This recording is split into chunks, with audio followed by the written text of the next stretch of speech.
Capítulo 14. Honra a tu padre y a tu madre. Piedad filial. ¿Quién es mi madre y quiénes son mis hermanos? Parentesco corporal y parentesco espiritual. Instrucciones de los espíritus, la ingratitud de los hijos y los lazos de familia. 1. Sabes los mandamientos. No cometas adulterio, no mates, no robes, no levantes falso testimonio, no hagas mal a nadie, honra a tu padre y a tu madre. San Marcos, 10:19, San Lucas, 18:20, San Mateo, 19:18 y 19. 2. Honra a tu padre y a tu madre, para que vivas largo tiempo en la tierra que el Señor tu Dios te dará. Decálogo, Éxodo, 20:12. Piedad filial. 3. El mandamiento. Honra a tu padre y a tu madre es una consecuencia de la ley general de caridad y de amor al prójimo, dado que no podemos amar al prójimo si no amamos a nuestros padres. No obstante, el imperativo honra contiene un deber mayor para con ellos, el de la piedad filial.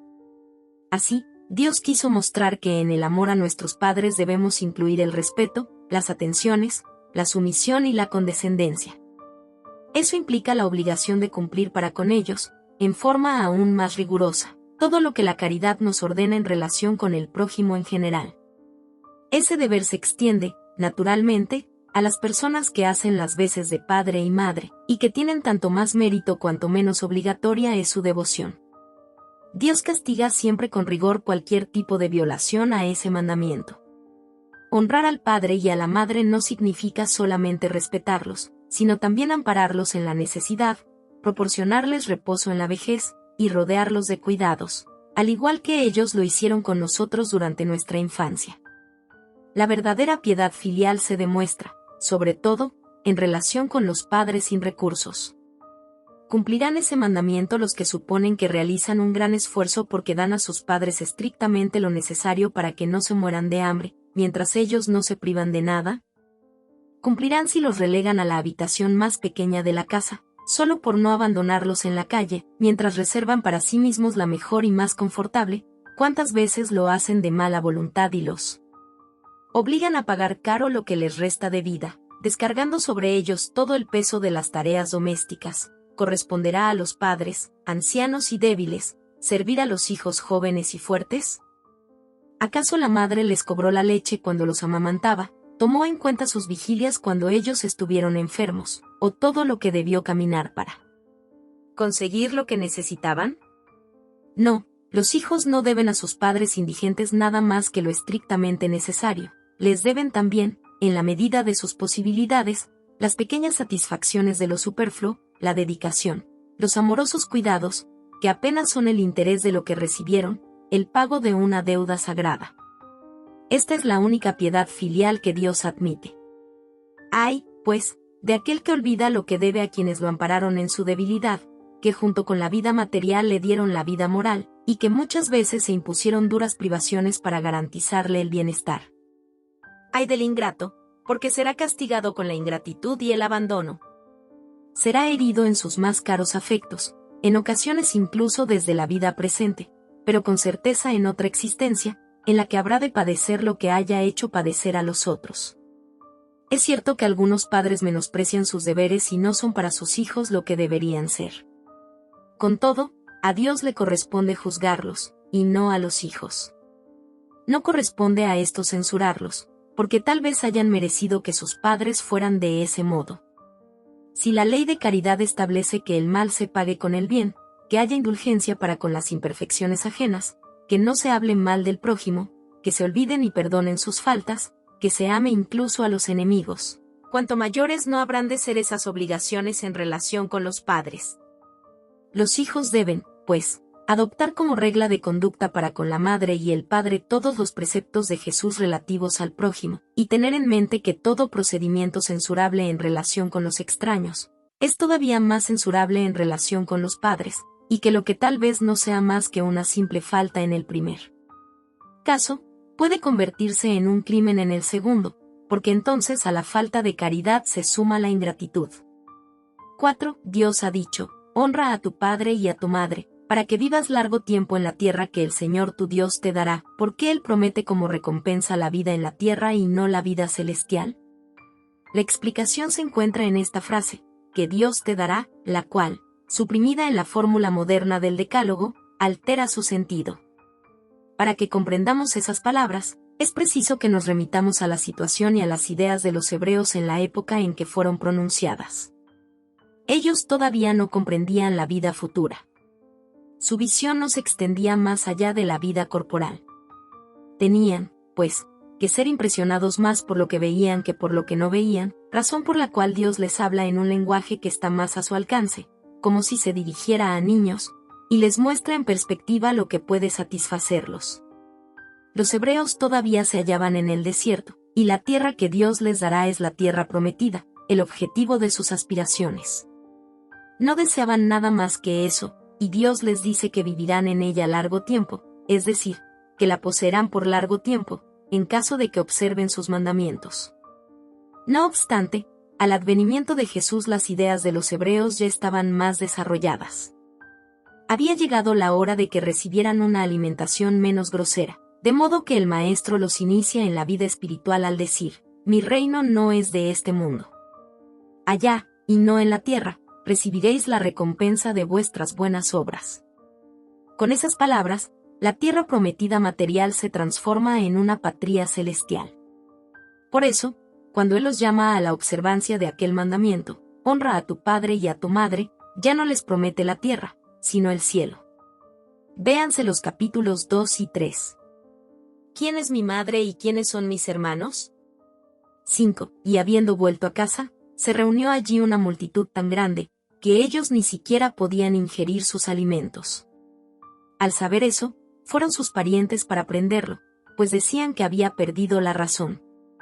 Mientras tanto, cuando llegaron su madre y sus hermanos, se quedaron del lado de afuera y enviaron a llamarlo. Y la gente del pueblo estaba sentada alrededor suyo, y le dijeron, «Tu madre y tus hermanos están allá afuera y te llaman». Él les respondió, «¿Quién es mi madre y quiénes son mis hermanos?». Y mirando a los que estaban sentados alrededor suyo dijo, «Estos son mi madre y mis hermanos, pues todo el que hace la voluntad de Dios, ese es mi hermano, mi hermana y mi madre». San Marcos, 3:20 y 21, y 31 a 35. San Mateo, 12:46 a 50. 6. Algunas palabras parecen extrañas en boca de Jesús, porque contrastan con su bondad y su inalterable benevolencia para con todos. Los incrédulos no han dejado de valerse de ese argumento para decir que Él se contradecía. No obstante, un hecho irrefutable es que su doctrina tiene por base esencial, por piedra angular, la ley de amor y de caridad. Él no podía, pues, derribar por un lado lo que edificaba por otro. De ahí es preciso inferir esta consecuencia rigurosa. Si algunas máximas de Cristo se hallan en contradicción con aquel principio básico, es porque las palabras que le atribuyen fueron mal reproducidas, mal comprendidas, o no son suyas. 7. Con razón nos asombramos de ver que, en esta circunstancia, Jesús muestra tanta indiferencia para con sus parientes y, en cierto modo, reniega de su madre. Por lo que se refiere a sus hermanos, se sabe que jamás tuvieron simpatía por él. Espíritus poco adelantados, no comprendían su misión. Para ellos, la conducta de Jesús era extraña, y sus enseñanzas no los sensibilizaron, puesto que ninguno de ellos lo siguió como discípulo. Parece incluso que compartían, hasta cierto punto, las prevenciones de sus enemigos. Es cierto, por otra parte, que lo recibían más como a un extraño que como a un hermano cuando él se presentaba ante su familia. San Juan dice, positivamente, que ellos no creían en él.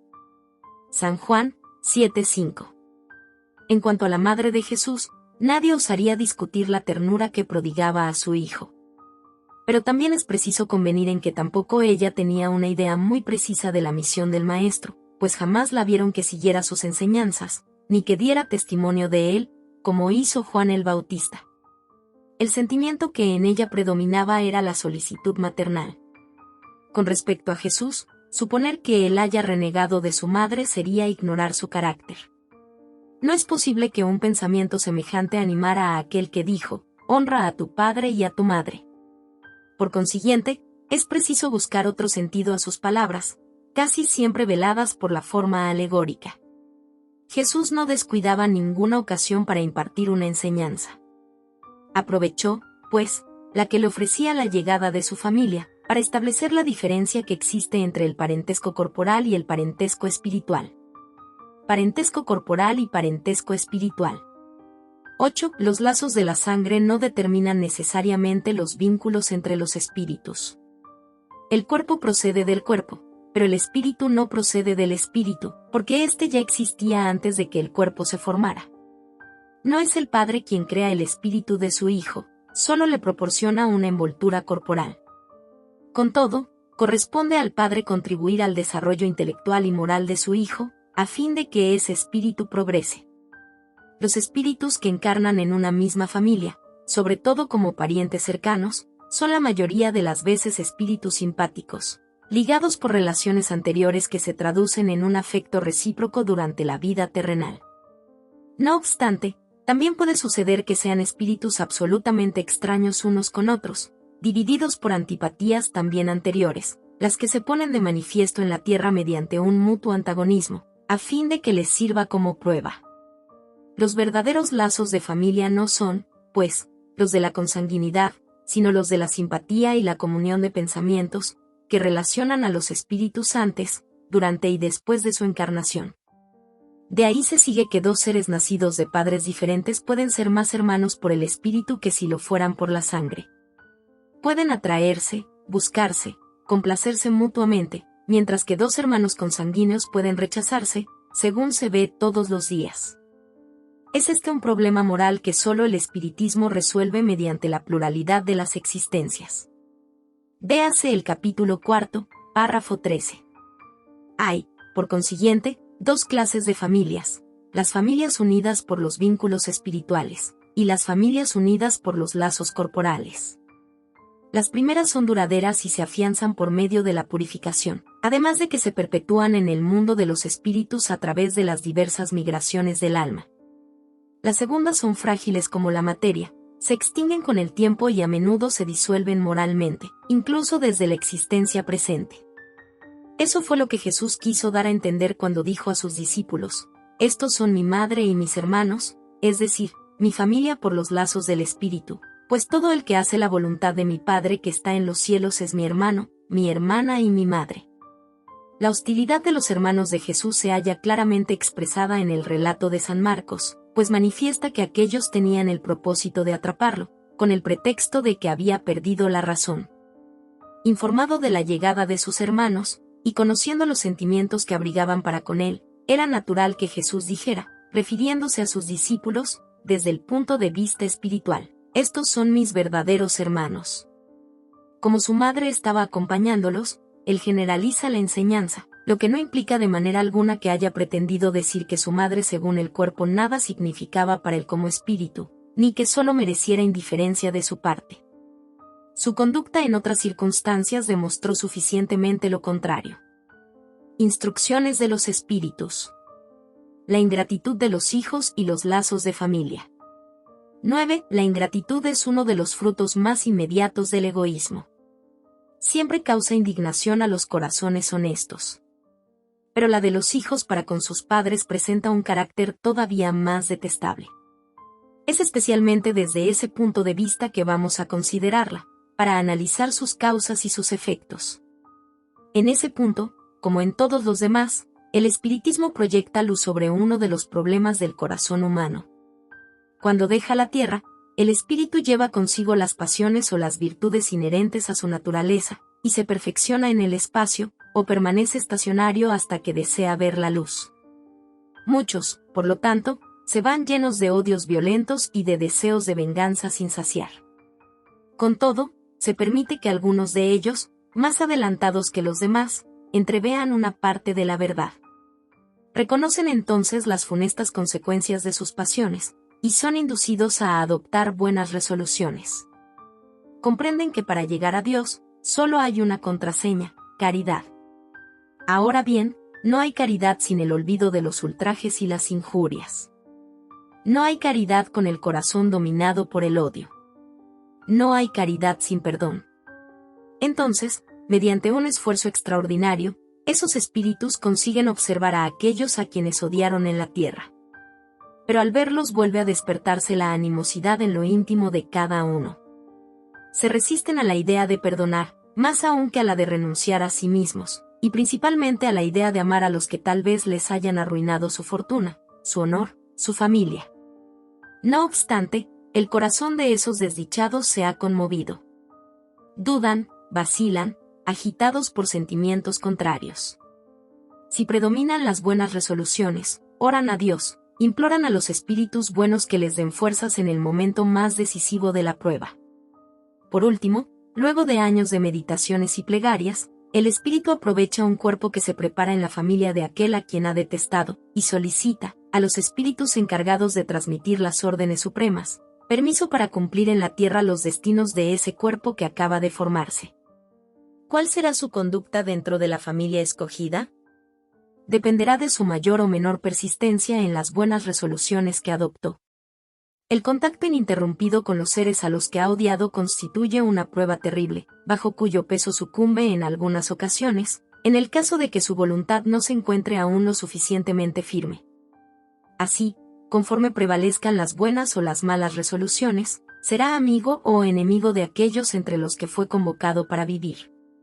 De ese modo se explican esos odios, esas repulsiones instintivas que se notan en algunos niños, a las que ningún hecho anterior pareciera justificar. En efecto, nada en esa existencia pudo provocar semejante antipatía.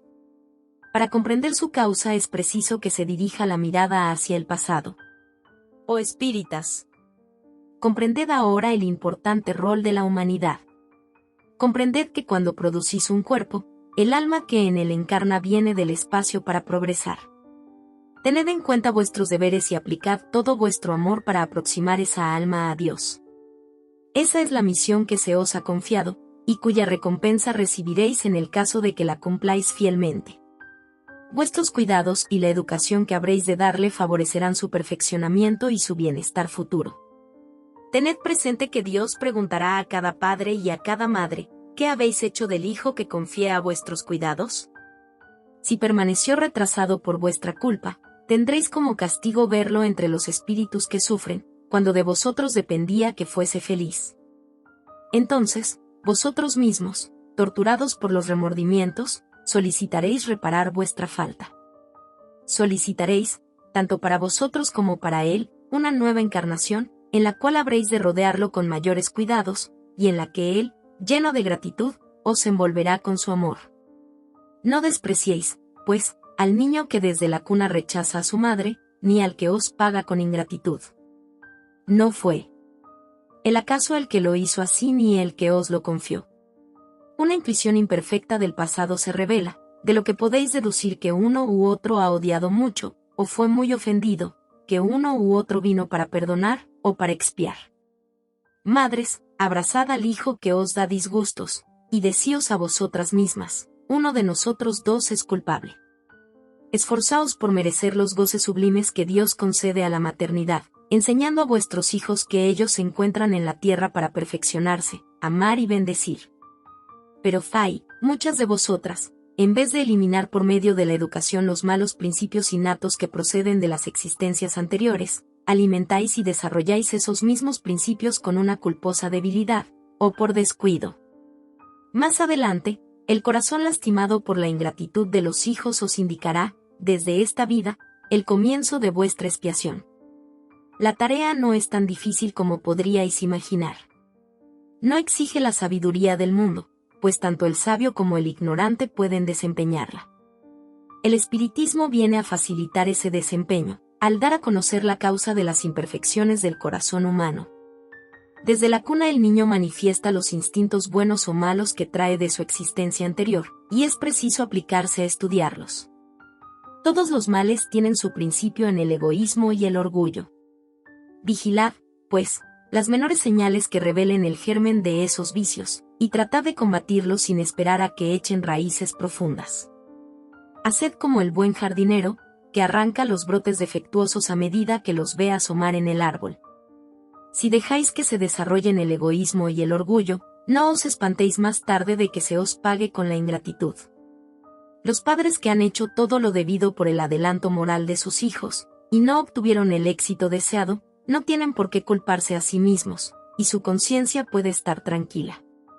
En compensación por la muy natural amargura que experimentan por el fracaso de sus esfuerzos, Dios les reserva un importante e inmenso consuelo, mediante la certeza de que ese fracaso es apenas una postergación, y que se les concederá concluir en otra existencia la obra que han comenzado en esta, hasta que un día el Hijo ingrato habrá de recompensarlos con su amor. Véase el capítulo 13, párrafo 19. Dios no hace que la prueba sea superior a las fuerzas de quien la solicita. Solo permite las que pueden ser superadas. Si alguien no lo logra, no es porque no tenga una oportunidad, sino porque le falta voluntad. De hecho, ¿cuántos hay que en vez de resistirse a las malas inclinaciones, se complacen en ellas? A esos están reservados el llanto y los lamentos en existencias posteriores. Con todo, admirad la bondad de Dios, que nunca cierra la puerta al arrepentimiento. Llegará el día en que el culpable se cansará de sufrir y en que su orgullo será finalmente vencido. Entonces, Dios abrirá sus brazos paternales al hijo pródigo que habrá de arrojarse a sus pies. Las pruebas difíciles, escuchadme bien, casi siempre son indicio del final de un sufrimiento y del perfeccionamiento del espíritu, en caso de que sean aceptadas con el pensamiento puesto en Dios. Es un momento supremo en el cual, sobre todo, lo que importa es que el espíritu no cometa el error de quejarse, si es que no quiere perder el fruto de esas pruebas y tener que volver a comenzar. En lugar de quejaros, agradeced a Dios la oportunidad que os proporciona de salir vencedores, a fin de otorgaros el premio de la victoria. Entonces saldréis del torbellino del mundo terrenal para ingresar al mundo de los espíritus, y allí seréis aclamados como el soldado que sale triunfante de la lucha. Entre todas las pruebas, las más penosas son las que afectan al corazón. Hay quien soporta con coraje la miseria y las privaciones materiales, pero sucumbe bajo el peso de las amarguras domésticas, torturado por la ingratitud de los suyos. ¡Oh! ¡Cuán punzante es esa angustia! No obstante, en esas circunstancias, ¿qué puede restablecer mejor la entereza moral, sino el conocimiento de las causas del mal, y la certeza de que, aunque existan profundos quebrantos, no hay desesperaciones eternas? Pues no es posible que Dios quiera que su criatura sufra indefinidamente. ¿Qué hay más reconfortante, más estimulante que la idea de que depende de los esfuerzos de cada uno la posibilidad de abreviar el sufrimiento mediante la destrucción en sí mismo de las causas del mal? Para eso, sin embargo, es necesario que el hombre no detenga su mirada en la tierra ni vea una existencia solamente, sino que se eleve para sobrevolar en lo infinito del pasado y del porvenir. Recién entonces la soberana justicia de Dios se os pone de manifiesto, y vosotros aguardáis con paciencia, porque encontráis una explicación para lo que en la tierra os parecían verdaderas monstruosidades. Las heridas que ahí recibís no os parecen más que simples rasguños. En ese golpe de vista lanzado sobre el conjunto, los lazos de familia aparecen en su verdadera perspectiva. Ya no son apenas los lazos frágiles de la materia los que unen a sus miembros, sino los vínculos duraderos del espíritu, que se perpetúan y consolidan al purificarse, en vez de diluirse con la reencarnación. Los espíritus que son inducidos a reunirse por la similitud de gustos, así como por la identidad del progreso moral y el afecto, forman familias. Esos mismos espíritus, en sus migraciones terrenales, se buscan para agruparse, como lo hacen en el espacio, y de ahí se originan las familias. Unidas y homogéneas. Si acaso en sus peregrinaciones están temporalmente separados, más tarde vuelven a encontrarse, felices por los nuevos progresos que han logrado. Pero como no deben trabajar solamente para sí, Dios permite que espíritus menos adelantados se encarnen entre ellos, a fin de que reciban consejos y buenos ejemplos, a favor de su adelanto. En ocasiones esos espíritus se convierten en una causa de perturbación, pero ahí se encuentra la prueba, ahí está la tarea. Acogedlos, por consiguiente, como a hermanos. Ayudadlos, y más tarde, en el mundo de los espíritus, la familia se felicitará de haber salvado a los náufragos que, a su vez, podrán salvar a otros. San Agustín. París, 1862.